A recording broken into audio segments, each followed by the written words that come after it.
We are no longer living life in paradise. It's not a fairy tale. What's up, ladies? Hey, how are you? I'm doing well. I'm glad the sun is shining I finally. know, I girl. felt like I needed to hit up Talkspace last week. I know, right? From all the rain and dreariness. I was going to text you and be like, what is that site you're always talking about? I was like, because I needed to, get some help. Because I was like, this is horrible. It is. I couldn't live in Seattle. I couldn't either.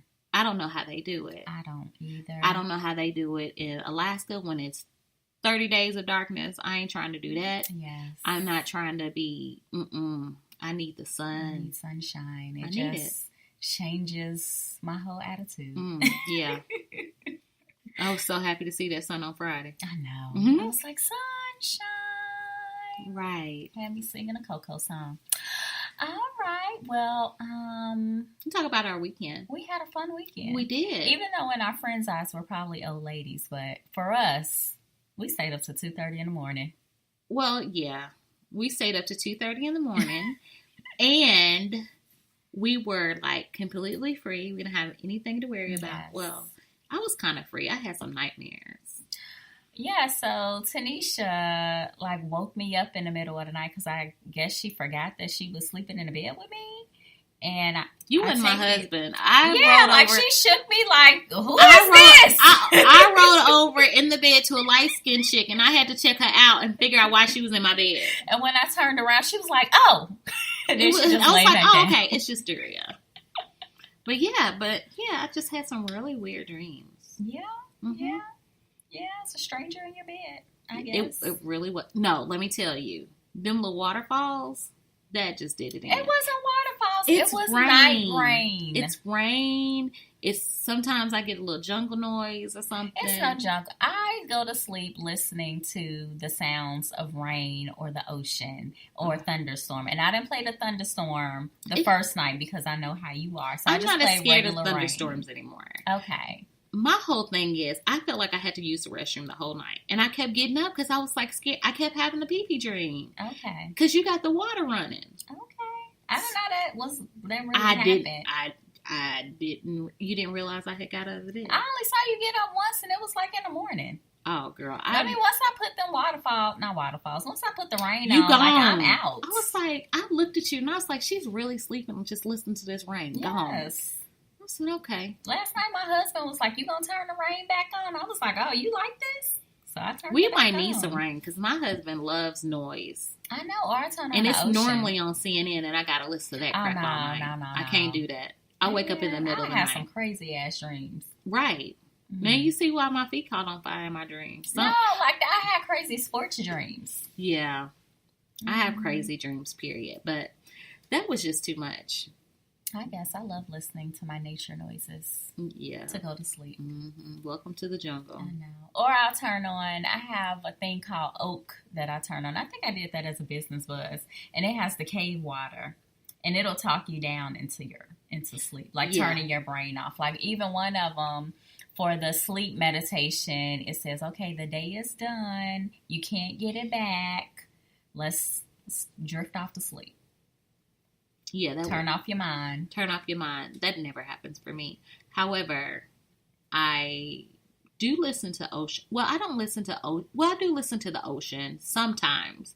But for whatever reason, your ocean made me have pee-pee dreams. Okay. So maybe my ocean's a little different. Okay. But I listen to my little jazz for kids. Okay. And whatever works just to wind you down and, get you to sleep. That's all that matters. When I have to do that. But most of the time I just go to sleep. I have even one for my daughter that I turn on for her. And it has them to, envision drawing stars or drawing different planets. Or she's like, I drew some stars last night to help me get to bed. And I'm that's cool. As long as it gets you to sleep, that's all that matters. That's cool. Okay, yeah. so we are going to get into our topic this week. And we're trying to keep it in line with our shows. So we watched Married to Medicine and the season finale of Insecure. And the one thing that tied both of the episodes together was the friendships or the friends calling each other to the carpet. So today our fairy topic is from lifehacker.com, and it is called How to Productively Call People Out on Their Bullshit Without Being an Asshole. And I think that's very important when you're trying to call somebody out on their shit. So the first tip, and this one is going to be kind of short, is to identify behavior and the source of why you don't like what this person is doing. So you got to self-reflect to figure out, is it just something internally with me, or is it really something the other person is doing that's getting on my last nerves? And the person that's getting on your last nerves probably don't even realize they're getting on your nerves. Exactly. And my husband's uncle is a preacher, and he did like a whole sermon on how when you have a problem with somebody, it's really your problem, not theirs. Exactly. So the first time I heard that, I was like, what do you mean? How is that my problem? And I was like, then I started thinking about it. I was like, yeah, why do I let somebody get on my nerves? They're just being themselves. Mm-hmm. But I understand everybody has nerves and people get on them. That's true. And I heard something similar. I was listening to the podcast, Something You Should Know, and it was like a relationship expert on there. And she brought out, and I probably done said this before, she brought out how her and her husband, he would get mad because she would leave the cabinet open. Oh, yeah. We talked about that Marriage Builders. Yeah. And she would leave the cabinet open, and he would like be so upset about it to the point where they were arguing about it. And so I guess she finally realized, like, or told him, like, you know, that's your issue. Like, in order to stop this, you can easily close the cabinet and let it be, yep. You know. So you gotta pick and choose your battles and really look at you like they almost got a divorce over that cabinet issue. They almost got a divorce over it. And at the end of the day, it was something simple. He realized that it takes him so many seconds to close all the cabinets and shut the drawers. Mm-hmm. And I had a similar issue with my husband and dishes. Mm-hmm. Like, it literally, it would infuriate me, like, if he doesn't help me with the dishes. And we would beef about it and have, like, real arguments. And we would be mad at each other, sometimes days. Like, we would really beef about these dishes. And one day I sat there after I heard that at Marriage Builders. And I was like, I'm going to look at this clock and I'm going to figure out how long it takes me to load and unload the dishwasher. Mm-hmm. It took me 9 minutes to load and unload the dishwasher when we would argue way longer than 9 minutes over the issue. Be mad about it for days. Right. So now I just load the dishwasher. Call it passive if you want to, but is it better to be happy or be right in your argument? Exactly. So keep it moving. Mm-hmm. It's so not that serious. Mm-hmm. And at the end of the day, like I always say, if that person's on life support, do the dishes really matter? Mm-hmm. So that's the same thing with beefing with calling somebody out. Right. Yeah. So if the person's on life support, you'd be sitting there like, oh. I know. I shouldn't argue with them about them saying something extra crazy. Right. Okay. I got like the finger thing where I just keep scrolling. Okay. I'm not able to figure out where we stopped off. So, here it is. Get my life together. I think I kept scrolling. Okay. Get your specific complaint in order and confront the person when you're not angry. That's very important because when you have emotions behind your complaint, sometimes it's just not heard because it's gonna come out all wrong. Right. And so even though you have the best of intentions, it may not come across that way. Exactly. So calm down, take a breath, reflect, because at the end of the day, you may reflect on it and be like, that's not that serious. I'm gonna keep it moving. I was just in a moment, or it's not that important. Or when you think about it, you could really think it through and really be solid on what your complaint with that person is. Mm-hmm. And you also want to reflect again on how it's going to come off. If you're saying it in the moment, it's going to come out pissy. But if you sit back and think about it, you can kind of get a feel of how you want to say it, because that is going to be important to the person on the receiving end. Sometimes it's not what you say, it is how you say it. You know, if you say it with an attitude, they're going to be like, they're going to immediately like close you off. Or come back with an attitude. Or come back with an attitude. Yeah, come back even worse. And nothing is going to get some accomplished. People like to push and shove. Mm-hmm. Or shooting these days. Mm-hmm. I'm just saying. Okay, and then we just have one more. Be prepared for the worst. Mm-hmm. When you're dealing with a truly awful person, there's very little you can say to them to get them to change. So it, sometimes you just know that person's not going to change. So it's like, it's kind of pointless. Mm-hmm. I had a situation like that today where we had a person come in and they were just like, yeah, hey, I'm on all these medical treatments. However, I'm not going to stop eating. I'm not going to change my diet. I'm not going to do anything because God wants me to eat and be happy.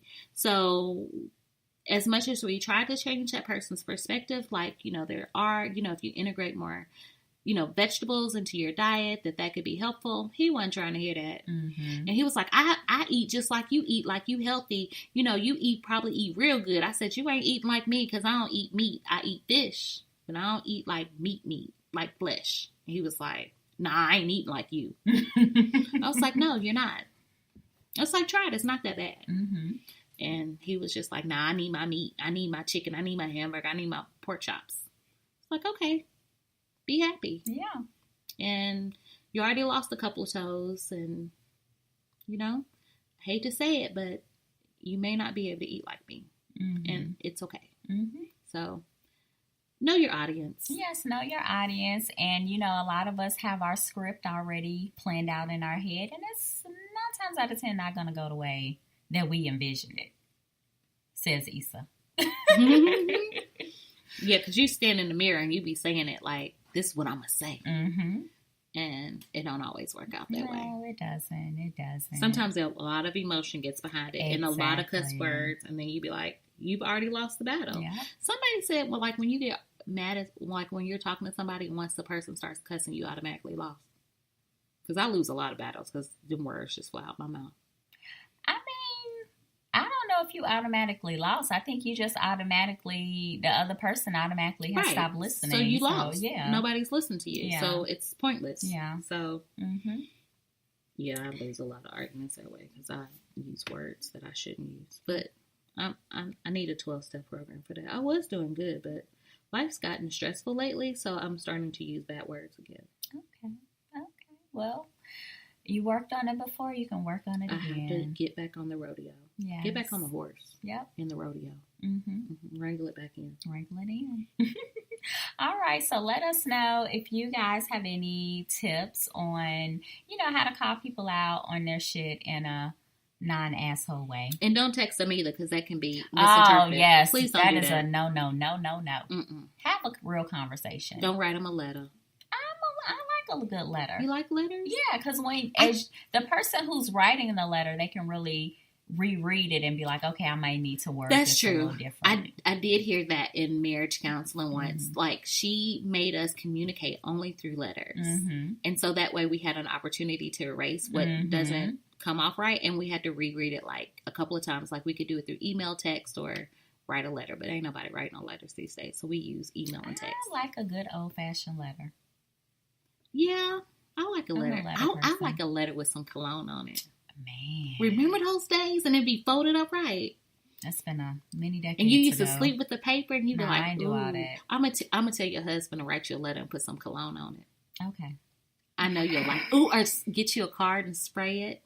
And we have a new thing. We don't give each other cards anymore. See, I don't like cards. I like cards, but I don't know what to do with them afterwards. So now we have decided we're just going to go to the store and take a picture of the one we like and just Girl, I totally agree with that. I just had a conversation with somebody because I feel bad when somebody gives me a card and I throw it away because I feel like I'm throwing away their feelings or trashing their emotions. Because some people will like write paragraphs in a card. You can't throw that away. So I feel like I'm disregarding their feelings if I throw it away. I know. And then if you cut it up and you put it in a scrapbook, then you've like cut it up and sometimes it's where they write.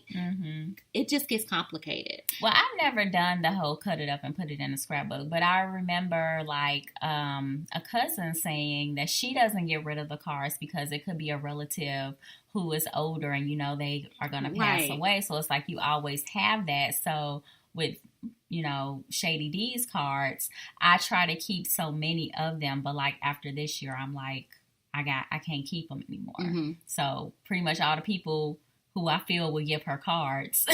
Yeah. I have one already, so we should be okay. Yeah, so I am so with you on that whole card thing. And I just celebrated my 10-year anniversary of work, and I was like, please don't give me a card. Because everything that you all